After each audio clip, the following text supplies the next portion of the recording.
interruption that happened with the technical difficulties and everything. Once again, you might as well say this is part two of a great interview with Dash and Felon. You know, he's sharing his story, his life experience, what he went through before he became a dasher, and he was in the middle of explaining what was it like with his prison lifestyle. So go ahead and finish telling us your story about the prison lifestyle during the 5 years that you was in prison. Okay, so like the politics in prison that you have to follow, they're different by every race, obviously, but it mostly revolves around rules that are trying to prevent fights, right? Because in in prison, if me and you were to get into a fight, right, Mm-hmm.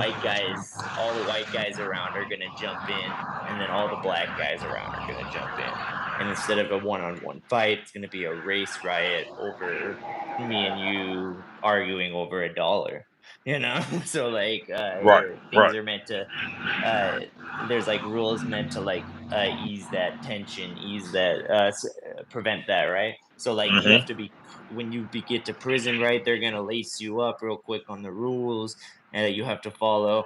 And if you don't follow those rules, right, you're gonna have a really hard time, right? Because like you're gonna end up getting like beat up all the time, you know, and or working out all the time. Like that they'll have people What's do up, like Reese? 1,000 burpees. What's up, Robert Reese? Thanks for coming.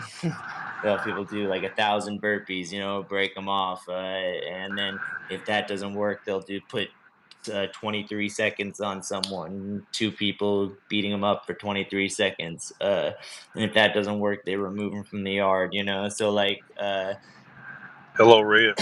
Hello, TFT. hey, so it's like, there's a reason for that, right? And, but if you don't learn quick, you gotta just, like, you just gotta stay out of the way, right? But I got lucky because right before I went to prison, I Yes, went it to is, LA Red. It's County live. Jail. Um, and I was in LA County Jail, which if they say that in LA County Jail is you can survive in any prison in the country, right? If you can survive in LA County Jail. I was a trustee in LA County Jail, and I was like running like I was giving lunches to the like people that were like serving fighting sentences of life and stuff, right? And then so I was like passing messages for like the people who like were like the top whites of the LA County. Uh, so I was laced up pretty quick by then on all the rules and like the subtleties of prison politics, you know. So when I got to prison, I already knew what was up, you know. I already had my paperwork out to show everyone, you know. I was already I knew to ask for their paperwork, you know, things like that. Like you wouldn't even know what I'm talking about, right? And so like I uh I already knew by the time I got to prison, so I got lucky in that sense. But it drugs in prison are a really big problem, right? Because they'll give them out like candy on credit, right? And but they're like $50 for for weed. Pretty much, a lot of people know what weed is, right? For a chapstick cap full of weed, it's $50 usually for a chapstick pack full. And then the same of anything else, like another drug, harder drug, like meth or heroin or something, that would be like $100 to $300 for that much drugs, right? And then people are like making little 50 packs that are like this big, you know, and like so doing drugs in prison is not smart, right? And like people just do them and rack up hundreds of dollars a day. So most of the problems that come in prison are surrounding drug debts and things like that, right? So I'm not gonna lie, I ran into my couple cases where I was like in the hot water because of like a problem with like me not paying on time because like something happened out on the streets or something like that, you know. 5 years is a lot of time to do in prison, but uh, I never was like a problem, and I got my problem out of the way real quick when I went out to county jail a couple times to fight court cases because I initially went in with only 2 years 8 months, but then they kept on popping up other things from other counties, and I went out to court from county jail, and like when you're in prison, so in California they have a law that there's only in prison if you're already serving a prison term, if you get another felony, they can only give you a certain amount of time. Like it's like capped, right? Uh, in conjunction, in consecutive to that, right? So you know exactly how much time you're gonna get if you get sentenced guilty, right? So if you know you're guilty, because the conditions in county jail are so much like shittier than prison, uh, then since their county jail is so much worse than prison, you instantly want to go back to prison. So you'll sign any freaking piece of paper they put in front of you, like get me back to prison, Wow. pretty much, Because if Mm-hmm. you have a like, even if like, I was in a position, right, where like I didn't even really do something, right? One of my crimes, someone sent me a card, that was like, it had drugs on it, right? And I didn't know about it, right? Like I really didn't know about it. And they gave me a conspiracy to introduce narcotics to a facility charge, right? And like they had a call to the person, uh they had a call to the person from me asking for a pen pal, and that's it. And that's what made me involved in the conspiracy, they said, right? And I probably could have beat that charge, right? But I was in a position where my like parole date was coming up. So like if I spent 3 months fighting the charge, then they could have given me like 4, 6, or 8 years, right? And those were my options. But if I just signed when I got there, I would have taken two with half, right? So and then my lawyer is saying it's like a 50-50 shot on a conspiracy charge. This is so vague, right? And I'm like, all right, I had to sign for 2 years on something that I didn't even do, because Wow. the other options were 4, 6, or 8 if I didn't win the trial, and like, and they were saying that this pen pal call was my involvement in a conspiracy.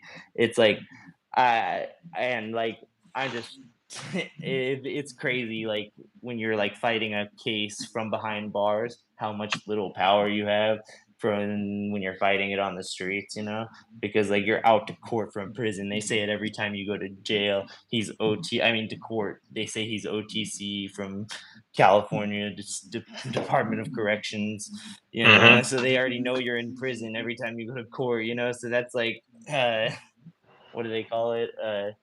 Prejudicial in itself. But Okay. With that going on and all of that, you in and out of court, you fighting you fighting your case, right? Plus you had the plea bargain as well. yeah. What was your thoughts while you was going through this transition of life? You know, you was a civilian, now you're in prison, you going through a transition that you have to adapt and survive. Would you elaborate about that with our viewers today? Um, I basically my whole mindset was like, I'm just trying to get to this better place, right? Like, that's really what it was, right? Like a better, more comfortable place, like, so like whether that meant like going back to prison, or like getting transferred to somewhere else, or like, uh in a better place in my mind and my highest self, like, because like when you're fighting a case that you can actually win, that shit's actually stressful, right? Like, the first case that I went out to court with, I beat, right? Because they were giving me a charge with a $50 credit card charge. They were charging me with another felony, and I there was case law that my lawyer and I got up, and I beat the thing, and they dropped it to a shoplifting. So Uh, but that one was more stressful than the rest, right? Because I was in county for like 5 months fighting it, and county sucks compared to prison, right? In prison, you have like electronics. What's up, Thunder? What's up, chat? Everybody that I miss saying I do. Um, but yeah, prison, you have electronics, you got CD player, you got MP3, tablets some places, in county jail, you ain't got none of that. You got books, they let you out of your cell like 10% less, I mean 90% less. 10% of the time you're out in prison. In prison, you have kind of like freedom. You like walk around, right? Like when you go to the hospital, right, you just walk out the gate, you show them your pass, and you walk. You're not escorted through the prison, so like once you get to prison, it feels more comfortable, because it's meant to do more time there, right? So it's easy to like, once you're actually done with all your cases, right, and everything, right, and you know that you're getting out on a certain day, it's just easy to just like meld into the prison life, because yeah, you work in prison, you go to school in prison, one or the other. But and you just do the day-to-day business of prison, and it's really just like a little city in there. Everybody has their own little side hustles, everybody's doing their own thing, some people are making wine, some people are making liquor, some people are making bracelets that you can send home to your family, and purses that you can send home to your family. It's like a swap meet every day, all day, so like anybody can pick up a hustle in prison and just concentrate on that and do that all day pretty much, and it really just takes the time off. Got a question about the fighting styles that is in prison. A lot of movies people look at. I knew a couple of guys that was there when I was in the military, and I had learned a prison fighting style. And have you heard of these styles? I'm getting ready to bring forth to you. Comstock is one. Um, Jailhouse Rock is the other one, and 52 Blocks. Are you familiar with any No, one of I those never heard three? any of those. But yes, Robert Reese. I went to Supermax. I never got to South or Medium or anywhere like that, but I did get to Supermax twice. That I hated going to Supermax because you could never get extra lunches or food or anything. But sorry to cut you off. Yeah, I didn't really hear about fighting styles per se, right? But I will Mm-hmm. say that fighting in a cell is way different than fighting in The real streets. life, because like you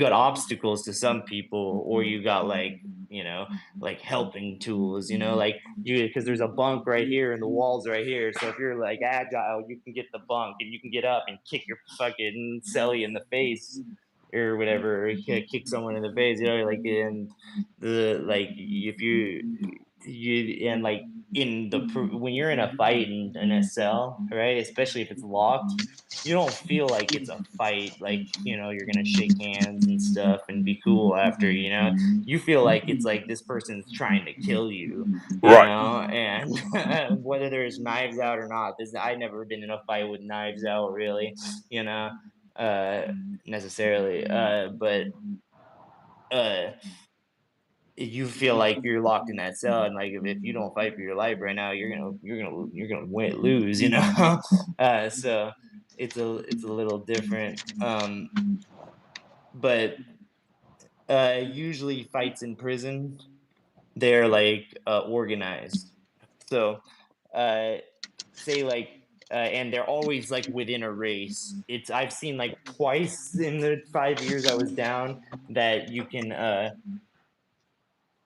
I've seen twice since I was down an orchestrated fight between two races, but that's like really rare. It's like ridiculous, right? But like, say me and another white guy had a problem, right? And he owed me $30, right? He has been paying me for months, and now he's like fucking talking shit and disrespecting me, right? So I've taken enough. I've already taken it to the reps. Multiple times, right? And it's over, right? So then I go tell the person, that has it for the whites, meaning he like has the yard, right? I'll be like, look, I got this beef with this guy. You already know about it. He hasn't paid me. I just want to settle our business, right? And then the rule in prison is hands laid, debt paid, right? So if you lay hands on someone, or if you have hands laid on someone, right, meaning like a 2-on-1 or something, right, all their debts are paid if on 2-on-1. But if you lay hands on them, your debt is paid, right? Uh, so like most fights are orchestrated like that, right? So they won't let it get too far in those fights, right? It's because it's two white guys, and the two white guys are going to be at the door keeping point for the Right. COs, right? And then they're going to be also looking in the room, and once it gets too bad for one person, they're gonna jump in and be like, "All right, he's had enough," da da da da, and then they're gonna make you guys shake hands, and it's fucking over, dead squashed, and you guys are homeboys again. You still got your back if someone else fucking attacks them, So like, and that's the whole point of those organized style fights, But that's what most of them are. It's actually like if you actually get in a fight randomly, like, and it's not there's no one keeping point, there's no one that you didn't do this, you get in trouble. You're gonna end up getting beat up by two people afterwards, both of you, for getting into a fight in public. Because especially if the yard goes down, if you lock down the yard because of your fucking mouth or bullshit, like, you're getting beat up for sure. So it's all about being able to respect each other. In prison you learn a lot of respect, because like it's just like that's all you got to do is respect one another, and you'll avoid all the bullshit. You say excuse me if you come within someone's personal space, like, or if you affront someone in any way, you make sure that you don't disrespect someone accidentally. And if someone hears that you disrespected them, you go make it known, hey, I wasn't saying that. Okay. Now, we talked about your lifestyle before you enter into crime and drugs, and then we talked about your lifestyle doing crime and drugs, and now we just got through talking about your lifestyle dealing in prison. Now we're going to talk about your lifestyle outside of prison. You a DoorDash driver, a gig worker, and you making it happen. Okay. So, with that being said, explain to us about how important freedom is and how valuable freedom is, and the decisions that you making now versus what you did before. So, I would say that I now I'm trying to think of the way to put it, right? Um, I'm very cautious now with the law, right? Especially, right? So that's like a really big guiding factor of my life, is whether something is legal or illegal, period, And because I just don't need any problems, right? So that, especially when I was on parole, so it's not as important to me now that I'm off parole, but that was a lot, right? Like, for instance, like friends would get into my car, right? And I would have to question them, interrogate them whether they had open containers of liquor in their backpacks, right? Because I'm gonna get a ticket for that in California, an open container law, right? And I Right. don't need that right when I get out of prison to get another misdemeanor for open container, and maybe get my license taken away and not be able to do fucking DoorDash anymore and shit because these idiots take shit into my car. So like, it's like I gotta be super careful now, and I feel like that's a good thing that I learned from prison, to just be super careful about everything you do, and think everything through, and try to think it to the very end in every outcome. So now my lifestyle, uh I just hang I've been living with my family since I got out. I only got out a year and a half ago. About I've been doing DoorDash about that long too. I got like a year and 8 months ago, a year and 9 months almost. And then I got onto DoorDash like a year and a half ago, and ever since then, at first the job search was hard, right? Because anything that paid what I wanted to be paid, like over $18 an hour at least, was what I was looking for. Uh, it They wouldn't hire me as soon as they heard I was a felon, and I would go to the interviews, and I'm a really good interview, right? Like that was like those were the first interviews I've ever failed in my whole life, basically, Hmm. and in terms of a job interview, I'm a really good interview, and so I was having a really hard time, and I tried to get onto Amazon DSP, try to drive the Amazon trucks around. They wouldn't have me, right, and I wasn't about to go work in no factory doing bullshit, putting labels on boxes or anything like that. It's just not. I want to use my mind for something, right? And then I found DoorDash, and they let me, and I like driving. I really like driving around, So I was happy. I was really stoked on that they let me through even after the background check. I couldn't believe it, right? I thought it was a mistake. So the Hmm. first 2 or 3 months of DoorDash, I was just waiting for them to chop me. I was just waiting for them to fucking take me off the platform, right? And then Right. Spark let me on too, and I was like, all right, maybe they don't care about these fucking fraud bullshit charges, right? Maybe they just don't care about that kind of stuff. It's only vehicle stuff maybe, or violence.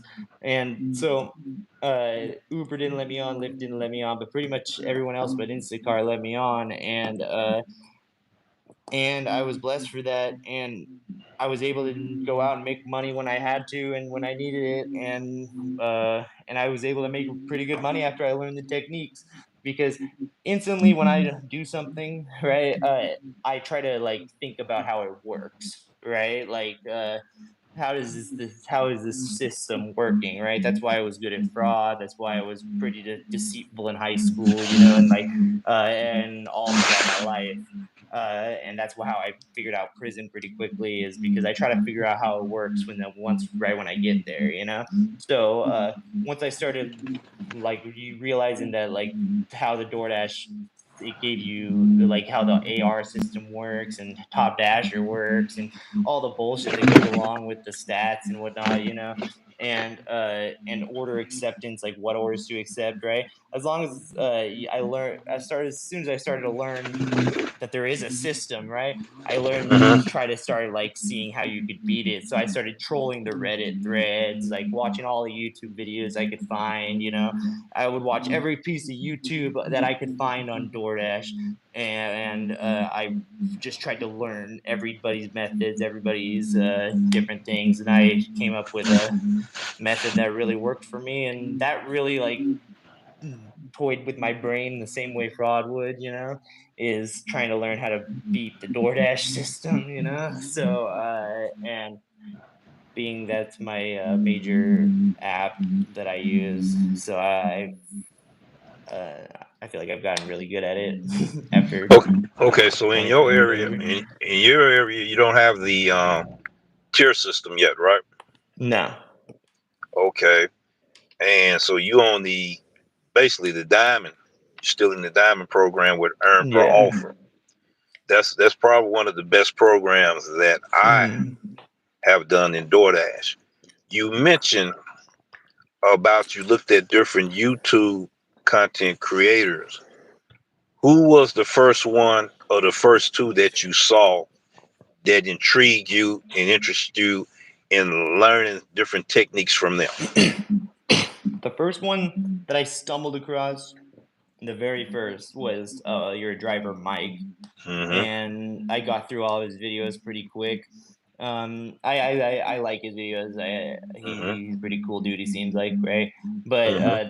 the one YouTuber that I really started to enjoy his content, I really enjoyed his stuff, was UDM, Okay. and I started participating in the chats in UDM, and that's what got me really into YouTube. Is pretty much UTM. So UDM. So shout out to him. So Yeah, give a salute to and then UDM.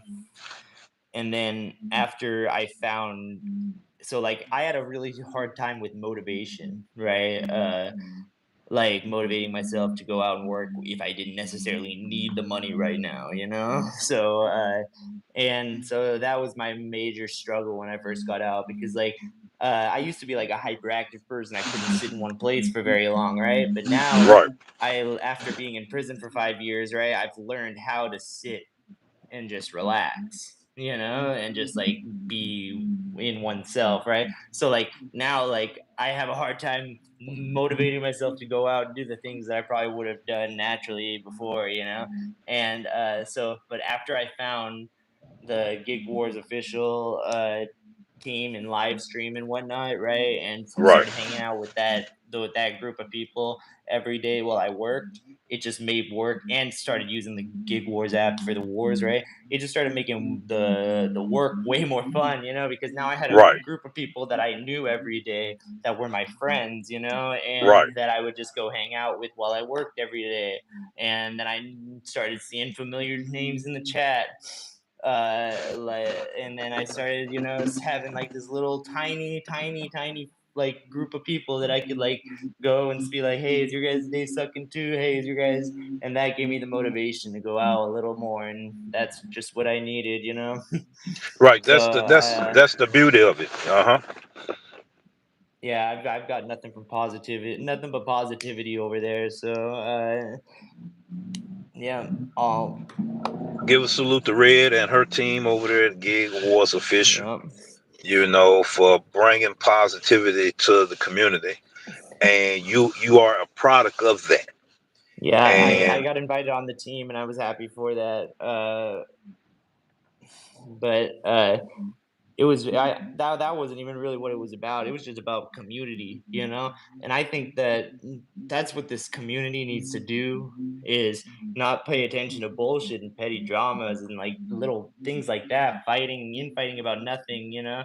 I think that if we came together as a community and had more spaces that anybody felt okay to go up on and, you know, share their opinion on a topic, we'd be able to learn from each other instead of just bagging on each other, you know? right, Because right, like in prison, you learn there's two types of people: the people that are trying to fuck with you, and the people that are trying to fucking do their time and maybe help you do your time better, you know?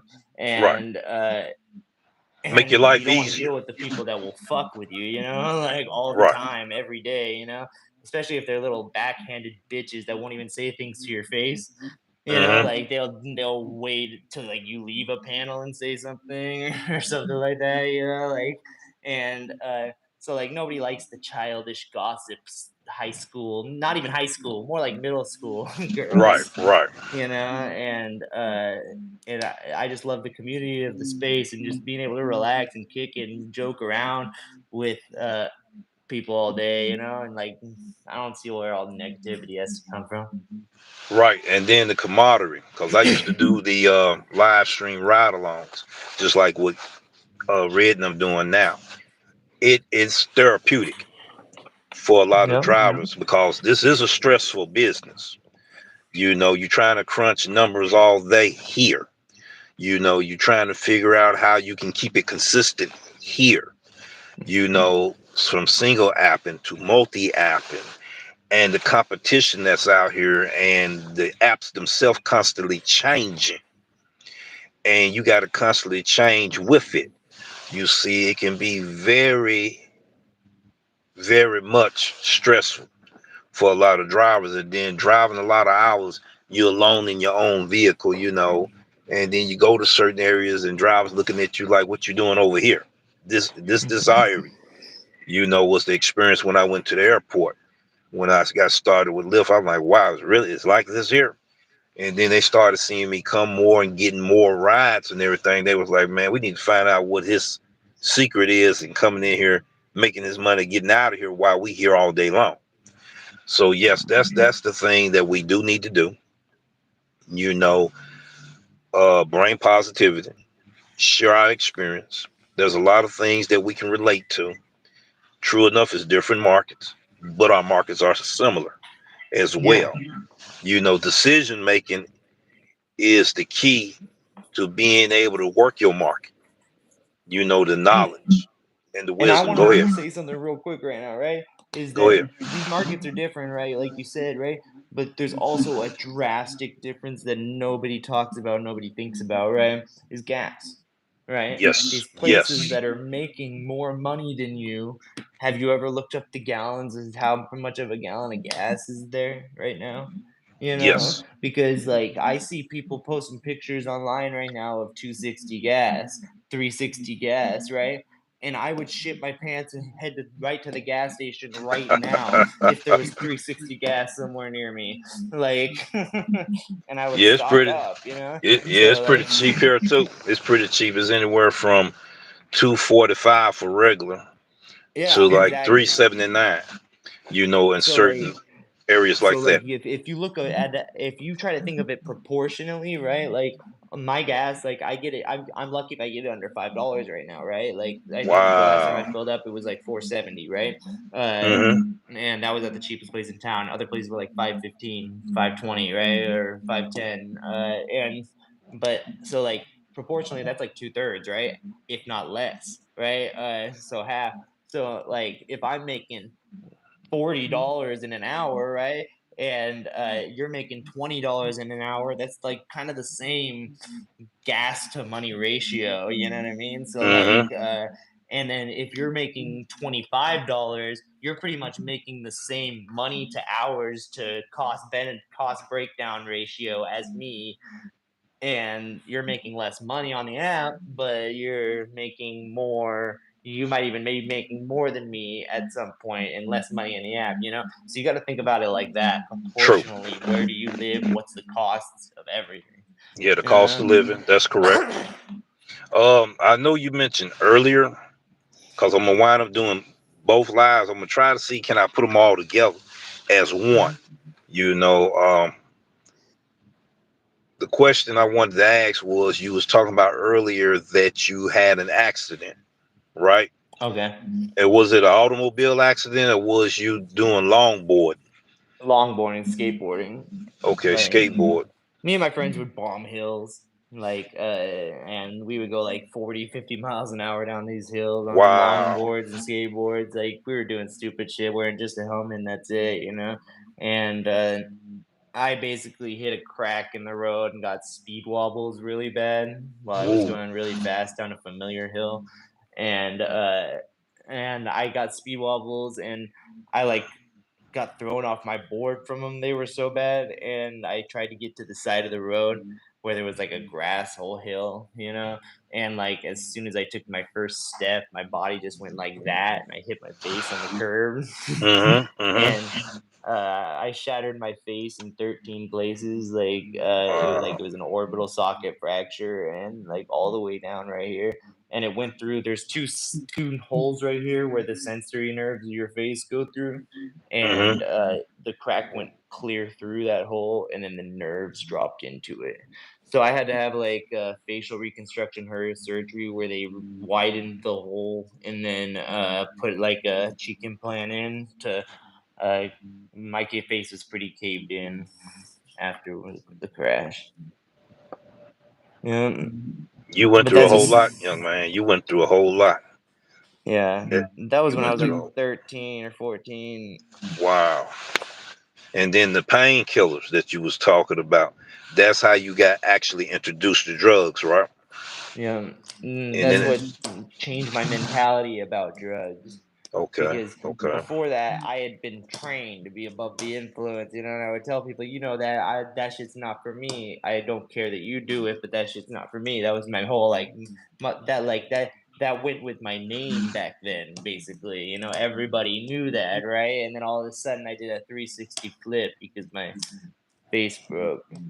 So like, it was weird that you can flip your whole mentality because of one thing, you know. But So at that time when you was going through the transition of drugs and crime and being able to feel the power and the prestige and the fame behind it, it took away the, I guess, the low self-esteem that you had after you went through that accident. You felt more like you was invincible, right?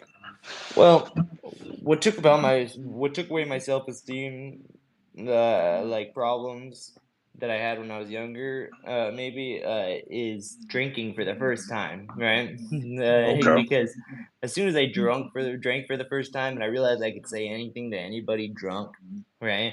I realized how ridiculous it was that I couldn't say anything to anybody sober, right? And I just completely tore out that mental gap of saying something to someone, not knowing how they're gonna react. Now it's gone, you know? And now, like, Mm-hmm. if anything, I have to control myself a little more. Right, right. So, what was your first drink? What type of drink was it? Was it liquor? Was it beer? Vodka. It was in a flask. It was at my 8th grade graduation. Okay, okay, okay. We're gonna go ahead and if any of your viewers have any questions for this young man, um, go ahead and we're gonna look through the comment sections. You can go ahead. We're gonna go ahead and do a Q&A. Yeah. I know I didn't ask all the questions. I never do because when I do an interview, I know certain things to ask my interviewee, and I know certain things not to ask. A lot of people say, Yeah. "Why you don't go hard to the paint real hard?"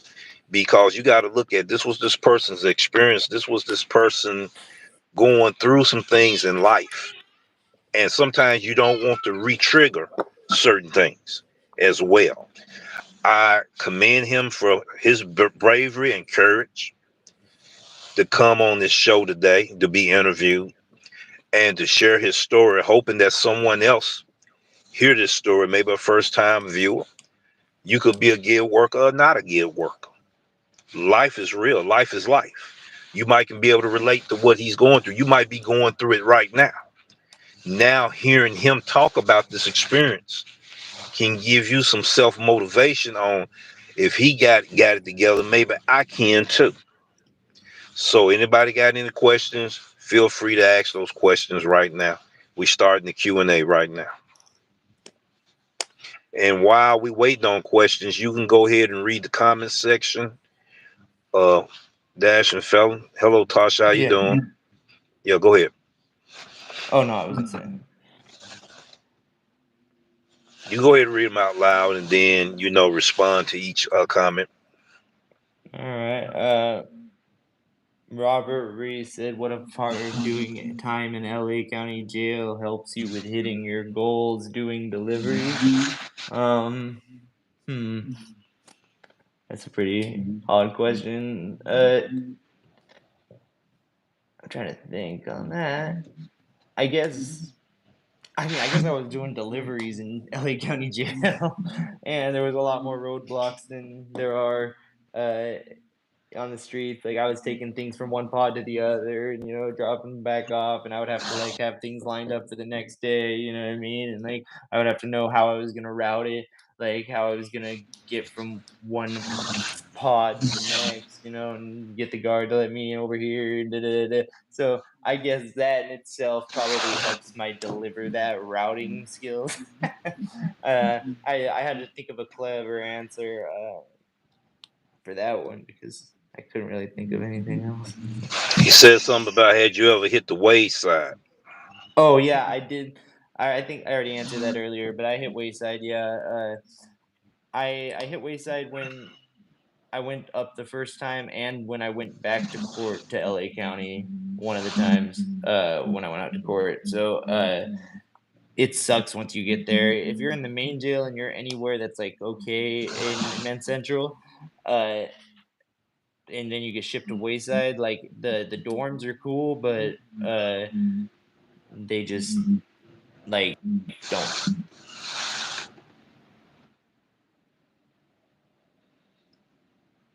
You still there? Yeah, I'm here. Sorry, someone Okay. called me. That happens. That happens. Yeah. The question was about mindset, knowing that you have to do time, but you have to make it count. Yeah, Damian Blaze said something about that too. Yeah, go ahead and elaborate about the mindset that you have to have when you was in prison. Oh, like the mindset of doing time.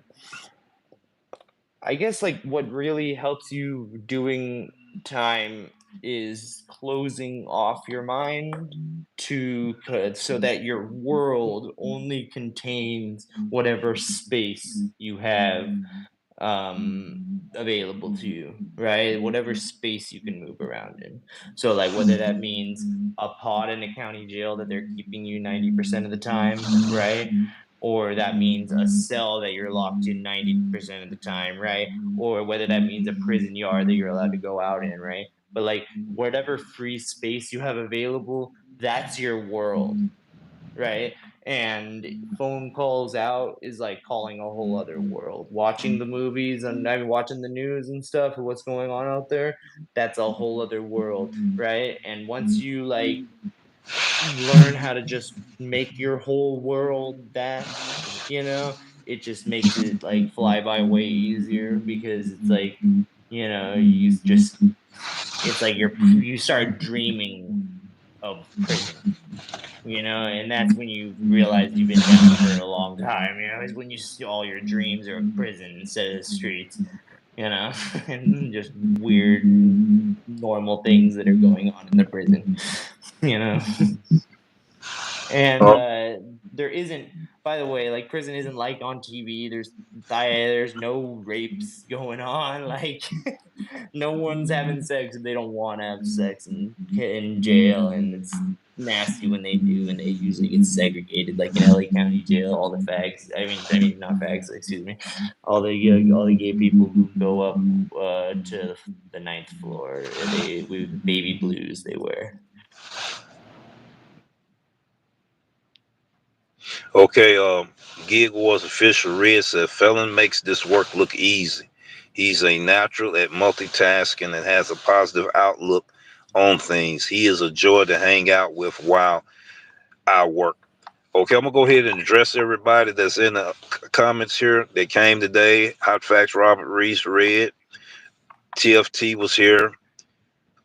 All right, County X, he was here as well. He said something about county jail is worse than LA. And the bulging slider, he was letting me know earlier that my windows was down. There was a lot of feedback on my mic and everything. So I saw that and I went ahead and rolled the windows up. And he probably know I noticed that.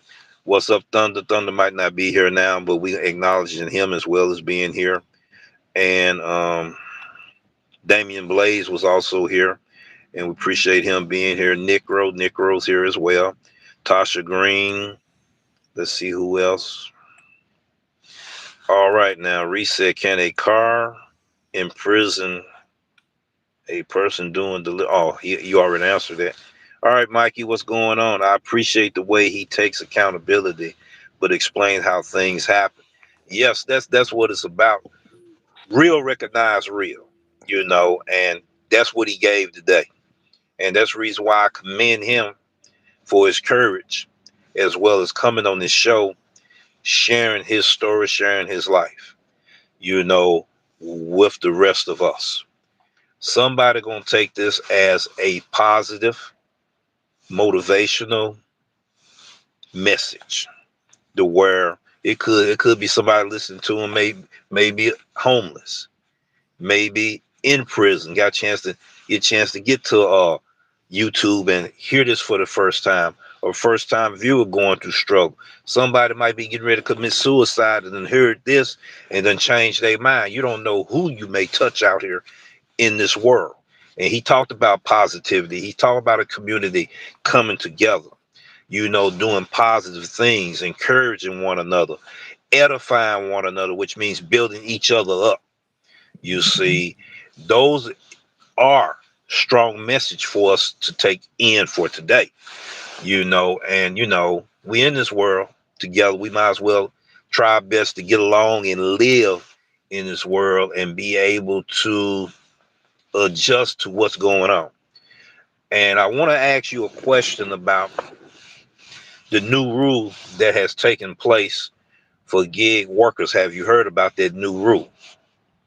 Which one? The one that is changing the definition of independent contractor?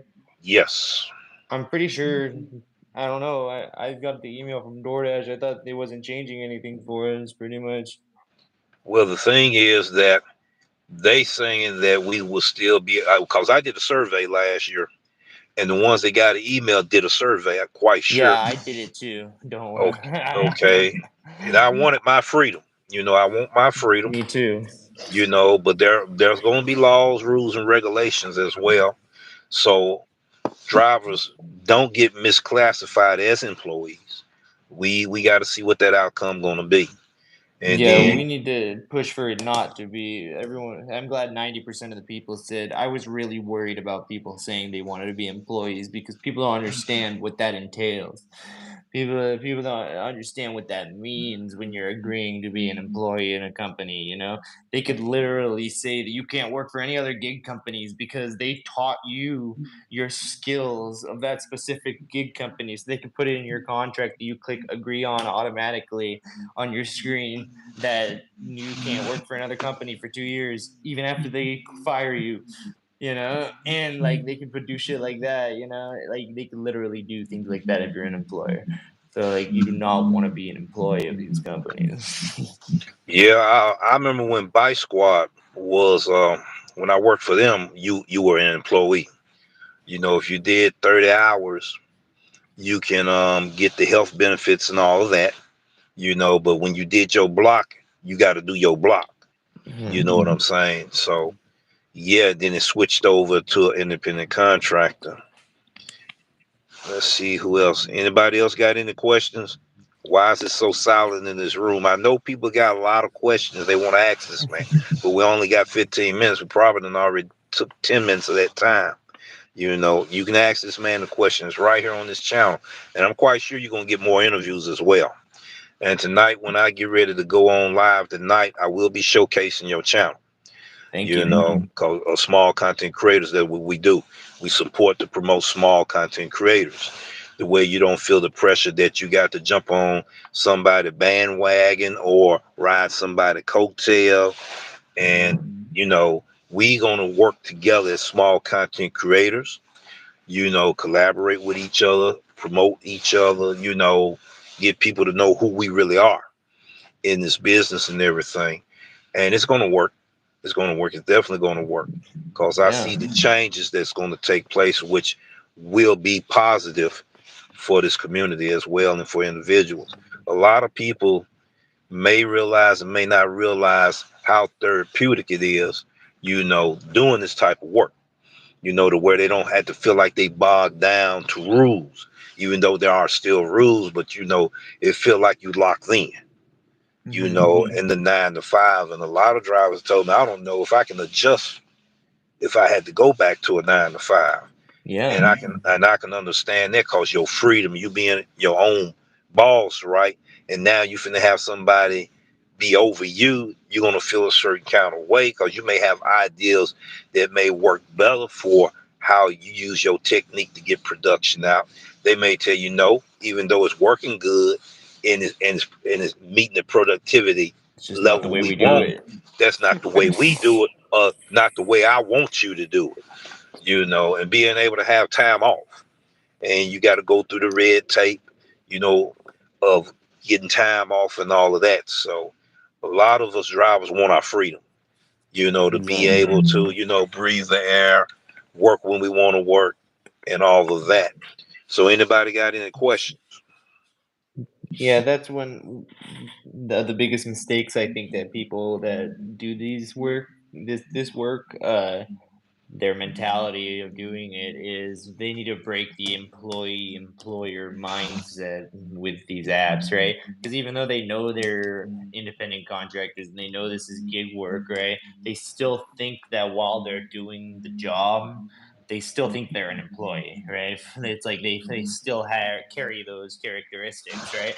So like but when you view the apps as more as a tool for you to get gigs and for you to accomplish them as an independent contractor, it makes the whole thing different, and like it like makes it like more easy to just decline orders or cancel them when they're not ready, and like, and say screw this, and because I don't work for this company, and when the customer calls you, you say call support.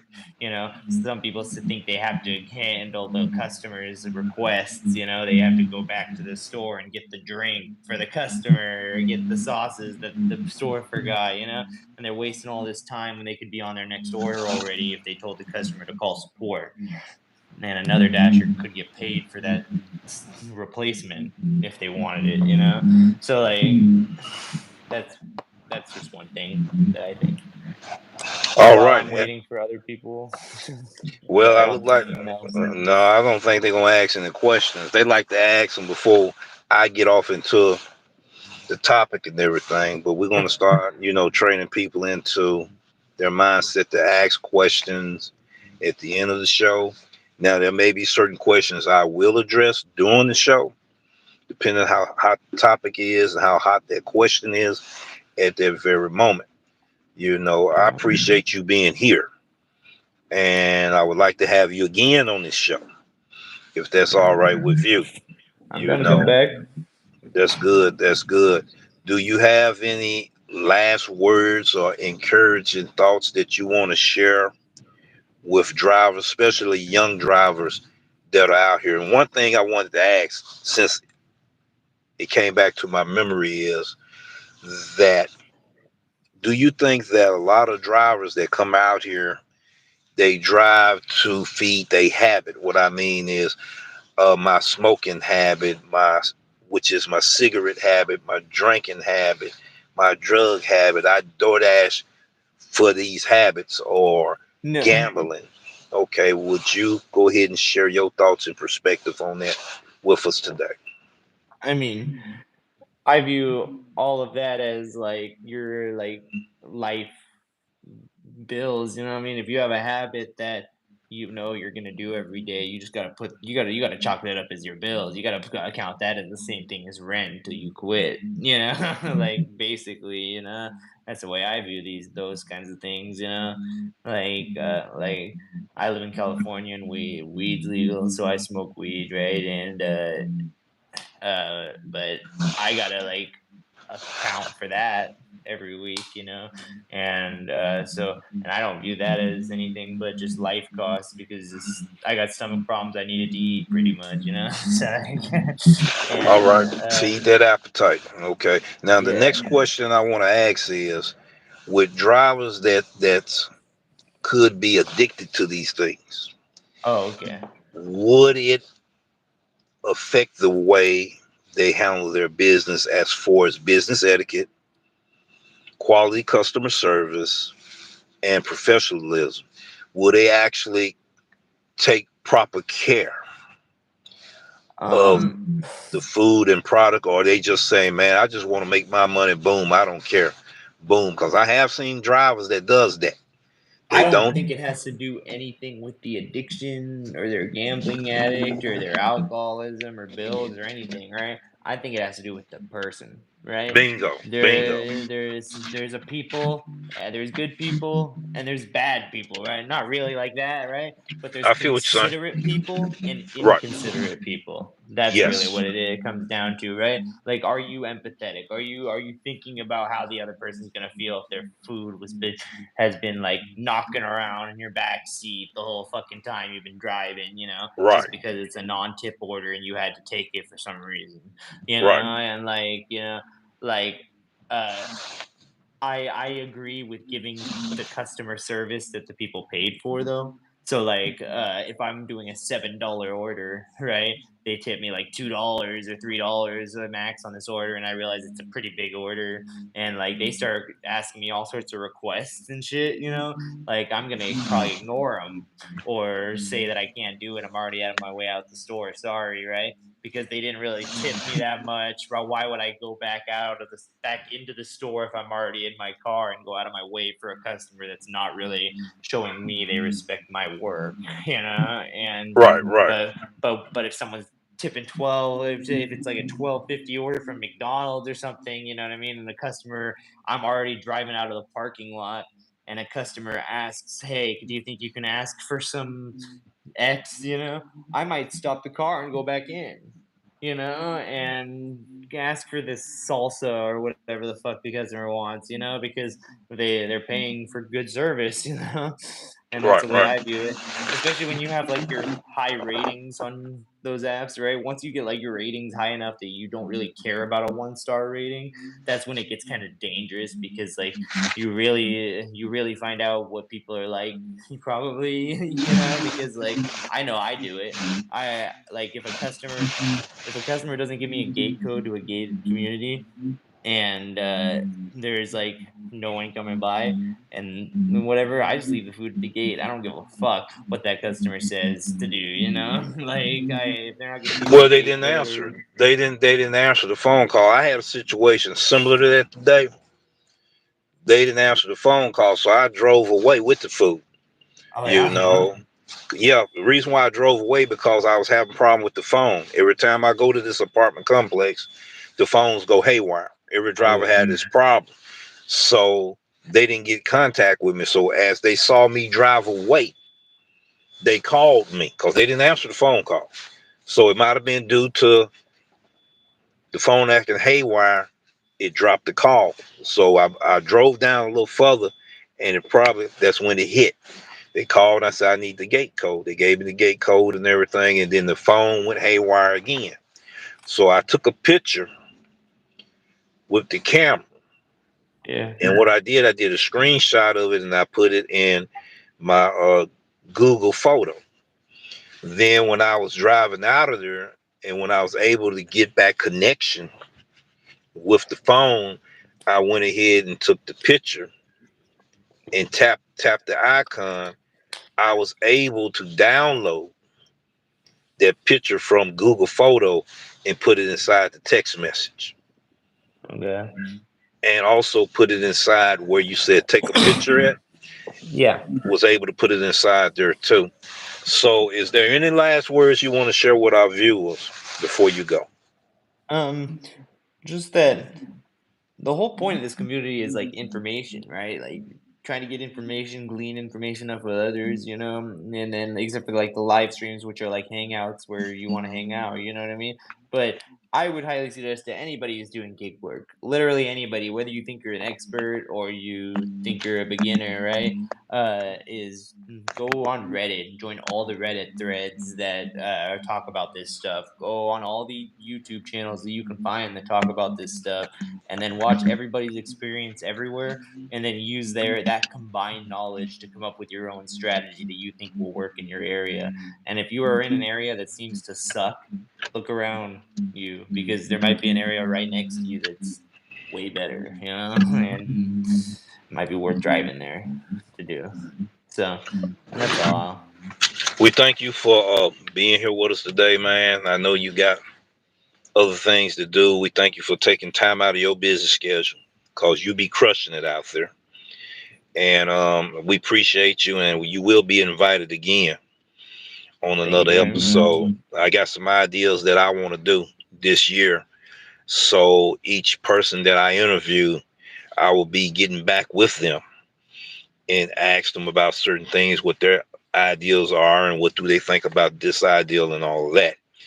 That we can also bring value to this community, and especially to the new drivers that's just beginning out here and all of that.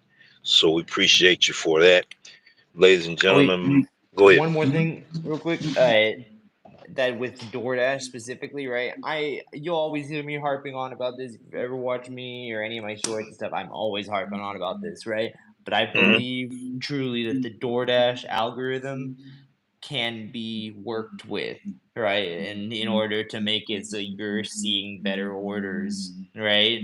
Because I believe if you're like rigid in your like habits and stuff, right? Like for instance, like if you log in and you're not making $20 every hour, and then you stop every hour like that every time all the time, I think it learns from that and starts adapting, and then like learns from the dollar to mile ratio that you usually like, and then starts adapting and trying to send you orders that you're willing to take. And I believed this, and then Dog Chapman started posting about how he had a conversation with ChatGPT about it, right? So then I went and had my own in-depth conversation with ChatGPT on how they assign orders and the priority levels and stuff, right?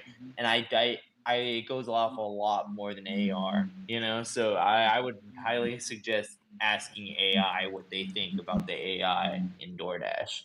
Well, And they got a what I did was, matter of fact, the advice you just put out there, I did that about over a year and a half ago. The engineering blog had something to deal with the deep red dispatch system, and I looked at it, read it, studied it, and I came up with certain ideas. And we're not telling anybody that I can beat the algorithm, because I yeah. can't. But I can read and comprehend what's happening because it studied our historical data of our habits. You just got through saying that. Historical data, exactly. Yes, That's what it yes, is. yes. So my thing is, why they know more about our historical data than us? We don't study ourselves. We don't study our habits. We don't study our behavior. We don't study our personality. We feel like we don't have to. But Mhm. when you're making money, you got to look at your order selections. You see, and once you study your own habits and order selections, and you look at what's going on, I was able to be successful with the diamond program with it. I still got a lot to learn in this case study with the EBT.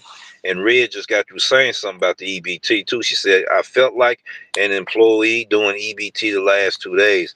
I think I'm done with that. And What up, D Blaze? I wish that I got a chance to get with her and told her to stay with EPO, because she was doing the diamond orders. Most of the Well, she drivers, just got EBT in her area yesterday, so yeah, she just tried it out for the first time. I would have stuck with that feature, with the feature Yeah, of the EPO, because that's what she was already doing, and seeing how that would work first. Because I heard drivers said that when they stuck to the way they did things, things worked a little better for them, yeah, exactly. and versus the EBT.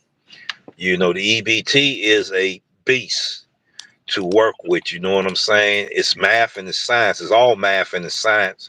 And then this is one of the programs where us gig drivers are being capped on our salary more than any program I have seen by far. And the orders being throttled as Yeah. well. You see, so it's a lot of learning experience we got to go through. I say this all the time, right? And I'll say it right now. I think that you guys and all the whole gig community needs to get together in all their separate states or nationwide and pass a law that's structured similarly, not necessarily the same dollar figures and stuff, but structured similarly to Prop 22 in California, because Prop 22 in California gives us EBT all the time, guaranteed earnings for our active time, and it's calculated automatically. The only thing you can't do is dirty multi app, right? And it pays for itself because the customer gets charged a service fee, and that's why you didn't see the spike in the drop in base pay like you did when New York made their law and totally fucked the whole country. So it was the same day that New York's law went into effect that the base pay dropped. I mean, hello. People think it's like things from Prop 22 and the stuff that they got going on in other states. No, it was from that because they didn't pass a law that said that companies could charge a service fee on orders. So I really think that people should try to get that structured some way, some sort of guaranteed earnings per mile and hour figure. Um, and yada yada yada. But I know my reduced service fee on DoorDash when I do a DoorDash order, and this is because I have a Dash Pass that have a reduced fee is 5% on every order, minimum 199. So if it's $100 order, it's going to be $5. If it's and that's for having a Dash Pass. It's more for people that are ordering without it. So they're doing a delivery fee and that and taxes. So Right, and that's why right, it paid for itself. right. That's a good point. DoorDash with this EVT program is their version of the Prop 22 without the benefits Exactly. of the Prop 22. Without the benefits, yeah. So you're doing the Prop 22 guaranteed without the benefits and without being able to cherry pick, you know? When really, like, you guys should be trying to, like, get them to work the system where whatever your Prop 22 rate is, get that written into law that all gig companies have to do that, yada yada yada, and that DoorDash and them are allowed to pass a service fee on to the customer, right? And I'm telling you, our lives will get better because I'm telling you, look like look at this Prop 22 I got from Spark this week. I'm waiting for it to hit my account still, but $131 Prop 22. So like usually you Congratulations. get like a gold mine Prop 22 like that, right? But Right, usually it's just an extra 20, 30, $40 at the end of the week, you know? But I don't use Prop 22 like to like I don't like scam the system or like use it right. to judge my orders differently. You know, I'm not like Sam Lee, I'll take everything because I know Prop 22 got me at the end, you know?